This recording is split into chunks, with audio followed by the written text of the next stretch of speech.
সাহাবায়ে কেরামের মধ্যে দুইটা ভাগ আছে। হযরত আয়েশা রাদিয়াল্লাহু তাআলা আনহা তিনি বলেন রাসূলুল্লাহ সাল্লাল্লাহু আলাইহি ওয়াসাল্লাম আল্লাহকে দেখেন নাই। তিনি ফতোয়া দিয়েছেন যে রাসূল আল্লাহকে দেখেন নাই। قالت আয়েশাকে জিজ্ঞাসা করা হয়েছিল, আর মাসরুক থেকে হাদিসটি বর্ণিত আছে যে আমরা বুখারীতে হাদিসটি আছে যে আমরা আয়েশাকে জিজ্ঞাসা করলাম, ইয়া উম্মাতা মা আয়েশা, হাল রাআ মুহাম্মদ রাব্বাহু, মুহাম্মদ সাল্লাল্লাহু আলাইহি ওয়াসাল্লাম কি তার রবকে দেখেছেন? ফাকালাত আয়েশা রাদিয়াল্লাহু তাআলা বলেন, লাকাদ কাফফা শা'রি মিম্মা কুলতা, তুমি যে প্রশ্নটা করলা আমার গায়ের পশম খারাপ হয়ে গেছে তোমার এই প্রশ্ন শুনে। আইনা আনতা মিন সালাসিন মান হাদাসাকা হুন্না, যে তোমাকে তোমরা কি মনে করো যে তিনটা কথা যে বলে তার ব্যাপারে কি ফাকাত কাযাবা, যে সে মিথ্যা বলেছে। এই তিন কথা যে বলে সে মিথ্যা বলেছে, এই কথা বলে হযরত আয়েশা রাদিয়াল্লাহু তাআলা আনহা কোরআন শরীফের একটি আয়াত পড়লেন। সুম্মা ক্বারাআত, তিনি পড়লেন, লা তুদরিকুহুল আবসার ওয়া হুয়া ইউদরিকুল আবসার ওয়া হুয়াল লাতীফুল খাবীর ওয়া মা কানা লিবাশারিন আন ইউকাল্লিমাহুল্লাহু ইল্লা ওয়াহয়ান আও মিন ওয়ারা'i হিজাব। এই আয়াতটা রেফারেন্স হিসেবে আয়েশা রাদিয়াল্লাহু তাআলা নিয়ে আসলেন। আয়েশা বলে যে কোরআন শরীফে তুমি কি পড়োনি? কোরআন শরীফে আল্লাহ বলছেন কোন চোখ আল্লাহকে অবজার্ভ করতে পারে না, পরিবেষ্টন করতে পারে না, ইদরাক করতে পারে না, উপলব্ধি করতে পারে না। ওহুয়া ইউদরিকুল আবসার, তিনি সব চোখগুলিকে মানে পর্যবেক্ষণ করেন, উপলব্ধি করতে পারেন। ওহুয়াল লাতীফুল খাবীর, তিনি সূক্ষ্মদর্শী এবং খবরদানকারী।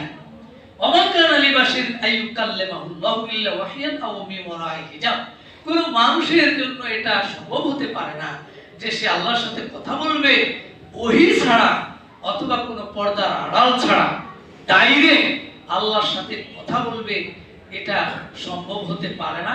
এতটুকু আয়াত আয়েশা রাদিয়াল্লাহু তাআলা আনহা রেফারেন্স হিসেবে তাকে বলে দিলেন। সুতরাং কেউ যদি বলে রাসূল আল্লাহকে দেখেছে তাহলে সে মিথ্যা বলে, এটা আয়েশা বলে।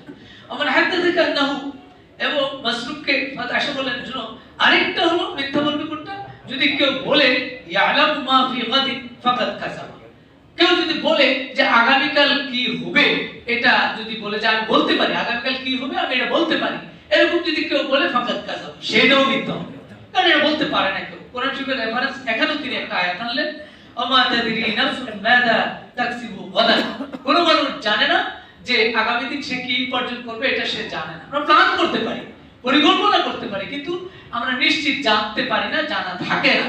এটা কোরআন শরীফের আয়াত, এটাও তিনি রেফারেন্স হিসেবে আনলেন। আরেকটা বলেন, আর যদি কেউ বলে যে মুহাম্মদ সাল্লাল্লাহু আলাইহি ওয়াসাল্লাম যা বলছেন তা মিথ্যা বলেছেন, এটাও মিথ্যা হবে। রাসূল কোন সময় মিথ্যা কথা বলেন না। তিনি এখানে একটা কোরআন শরীফের আয়াতের রেফারেন্স আনলেন, ইয়া আইয়ুহার রাসূল বাল্লিগ মা উনজিলা ইলাইকা মিন রাব্বিক, এই আয়াতটা। তাহলে আয়েশা রাদিয়াল্লাহু তাআলা এই হাদিস দ্বারা বোঝা যায় রাসূলুল্লাহ সাল্লাল্লাহু আলাইহি ওয়াসাল্লাম আল্লাহকে দেখেন নাই। কিন্তু সাথে সাথে হযরত আব্দুল্লাহ ইবনে আব্বাস, তিনিও আবার জাদরেল সাহাবী, তিনি বলেন যে রাসূলুল্লাহ সাল্লাল্লাহু আলাইহি ওয়াসাল্লাম আল্লাহকে দেখেছেন। তিনি অনেকগুলো দলিল আনছেন, কিছু দলিল আনছেন, সেখানে তিনি দেখিয়ে দিয়েছেন যে রাসূলুল্লাহ সাল্লাল্লাহু আলাইহি ওয়াসাল্লাম আল্লাহকে দেখেছেন।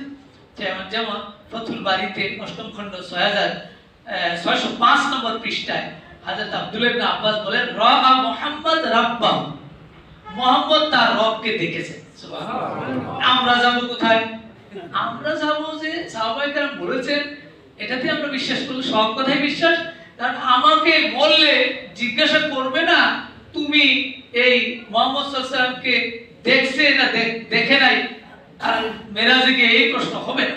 সুতরাং আমরা বিশ্বাস করে নিলাম, দেখলে তো দেখছেই, না দেখলেও না দেখছে, অসুবিধা নেই, আমরা বিশ্বাস করি। আল্লাহ রাব্বুল আলামিন আমাদেরকে মেরাজের এই বিরাট ঘটনা রাসূলের জীবনে, আমাদের রাসূলের জীবনে ঘটে যাওয়া এই ঘটনা থেকে শিক্ষা গ্রহণ করার তৌফিক দান করুন। আমিন।